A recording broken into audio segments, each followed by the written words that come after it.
Hello one, hello all, it's the gothiest ghost of them all, Casper in the flesh, and it's time for a review of Chat Pile, Cool World. This is the sophomore LP of Oklahoma sludge noise rock band Chat Pile, who wasted no time releasing their sophomore album. In fact, I believe it was in 2022 that I reviewed their last album.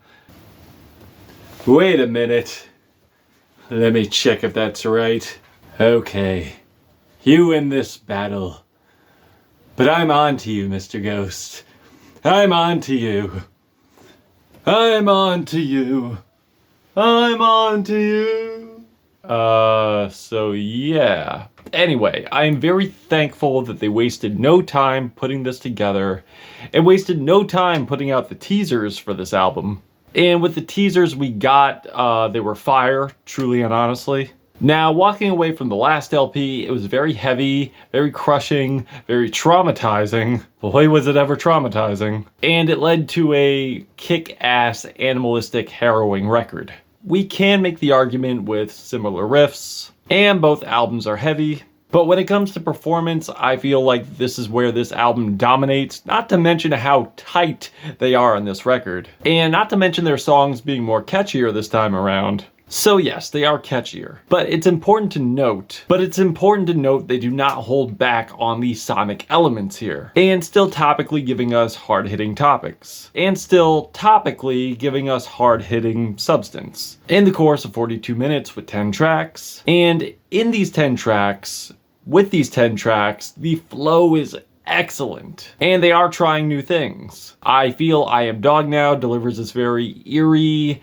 atmospheric tension, very doomy riffs, and not to mention the laser-like arpeggios that are on this track, along with these monstrous bass and guitar hits. Also, the grungy, cavernous guitars on Shame, the obscure, very off-putting circus, haunted carnival chords on Funny Man, that become more disorienting as the track continues, that are goofy but not in a funny way.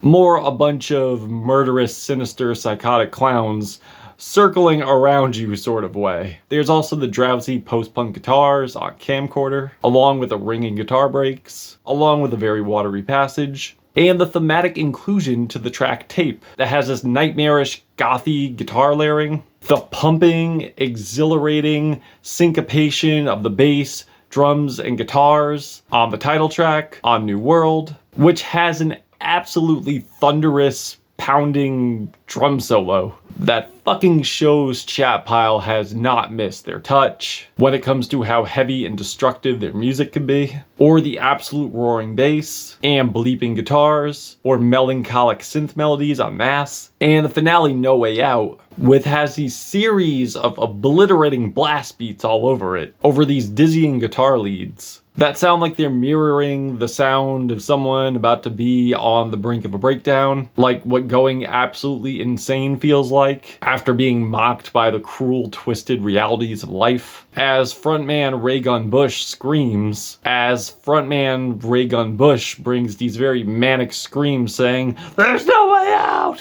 And lyrically, Ray Gun does offer harrowing lyrics on this track. And this record in general does not ease up in that department. And they still keep the density in their sounds. It still sounds sick, still pummeling, but as you could see, there's more sonic additions here, more embellishment, but to create a scene, create a feeling. And it's really getting bad, dimly light, 80s, 90s, horror movie, psychological thriller vibe. It definitely has that aesthetic in a David Lynchian sort of way. And I feel also Stephen Albini is still in the DNA. But also I'm getting touches of Nirvana here, especially on the track Shame. The drums have a lot of weight to them, there's more savagery. And the first record was pretty savage, so that says a lot. And playing with a lot of chaos, but still keeping it tight in the best way possible. Mostly, I could see there's a balance between the vocals, the drums, the guitars. Also, I think there's a lot of space to create atmosphere, create tension. That's building up mostly raw again. There are some embellishments, but nothing super touched up to make me puke. And that I am very grateful for.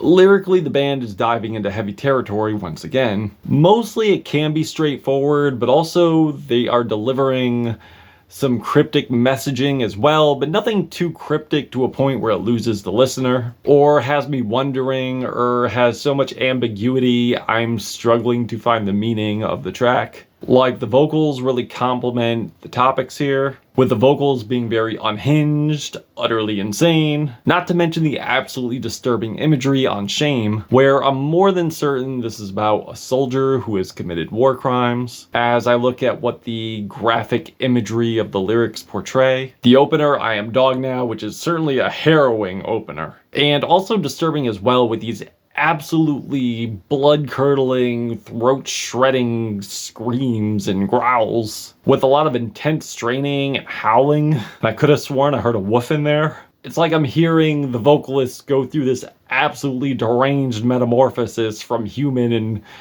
taking form as this dog-like creature, and it's truly a very bizarre but gratifying performance. As he's speaking from the perspective of someone who has been through the absolute peak of abuse, and someone who's reached their breaking point from it. Destroyed nose, unrepairable skin, I am dog now. No cage, nowhere to go at all, I am dog now. Or again, the unspeakable inner turmoil and guilt portrayed on Shame. Also, the song Funny Man, which also features the same sentiments of war, the same messages of war. Feeling controlled, feeling like you are the government's jester or entertainer, in the sick conditions and disgusting actions of government, and the soldiers giving their lives, their bodies, being these bastards' sacrificial lamb. The sacrificial lamb due to the militant indoctrination that these capitalists capitalize over, that they benefit from, that they profit off of.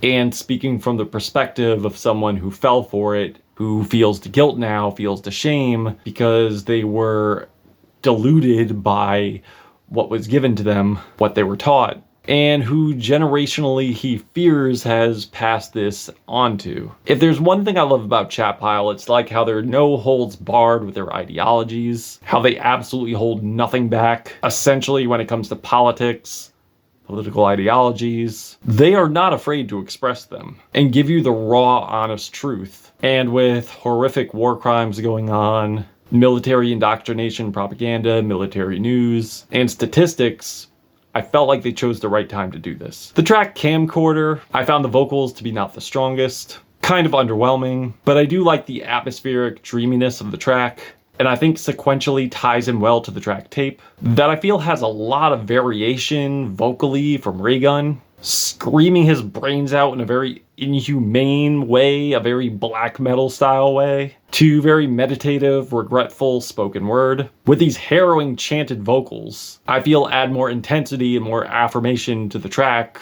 substance-wise. I think the tracks Frownland and Milk of Human Kindness feel like mediocre versions of the best tracks here, but I do think this album is fantastic. I really dig the nightmarish, dirty tremolos, the gurgling bass that accelerate on the pre-hook, to the New World. I am also picking up on Numetal inclusions, and once again, Raygun doing these absolutely terrifying, manically insane screams, as Chat Pile is doing reference and callback to colonialism and the absolutely egregious fascistic actions of Christopher Columbus, with the violent enforcing of slavery to the indigenous people, and mirroring that to the tyrannical fascistic actions going on today when it comes to authority and the people putting them in power to profit off that. And I must remind you again, they are profiting off of the brutal execution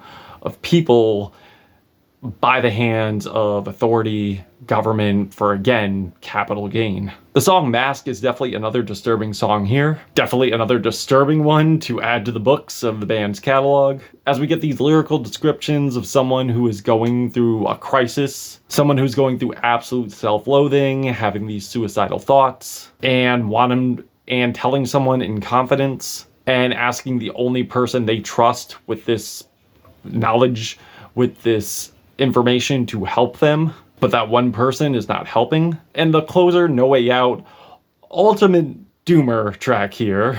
A very anxiety-induced track that sound like the ultimate breaking point, the immense rock bottom that leads to a very disturbing narrative and vocal performance. As someone who absolutely has reached their limit and time is running out, and I can feel the pain, I can feel the regret on this track. Like, admittedly, certainly a depiction of a mental breakdown, which I think is performed well, has great correlation with the vocals, the lyrics, the guitars. And I don't think it's as dark as traumatizing as Grimace Smoking Weed, the closer on the last album, but certainly gets its point across and certainly hits hard. And it's based off of the way society has built or brought us up or indoctrinated us into this narrative. We do not live under capitalism. We are free when actually we're not. And we're running out of time, and there's no escape from it. You have to work to survive, and everything is not as hunky-dory or free as people intended you to believe. It's definitely a dark and heavy way to end the album, but that's true, honest Chat Pile fashion. So again, Chat Pile has certainly brought more harrowing tracks, definitely a more harrowing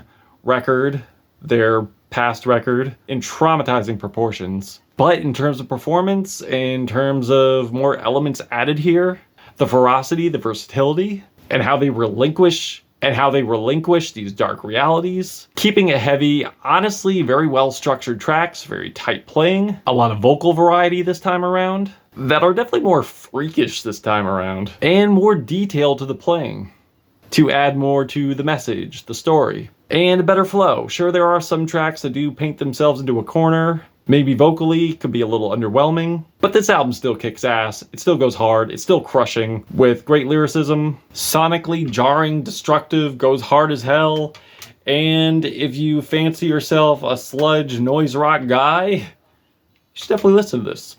It's amazing, it's incredible. If you got the appetite for this, eat up, because it's great stuff. I'm feeling a 4 out of 5 black hearts on this album. If you've given this a listen, what did you think? Did you love it? Did you hate it? Why? I am Caspa. I'm your plug. Hit me with a sub. Show me love. Caspa, Gothic Ghost, Chat Pile. Till we meet again.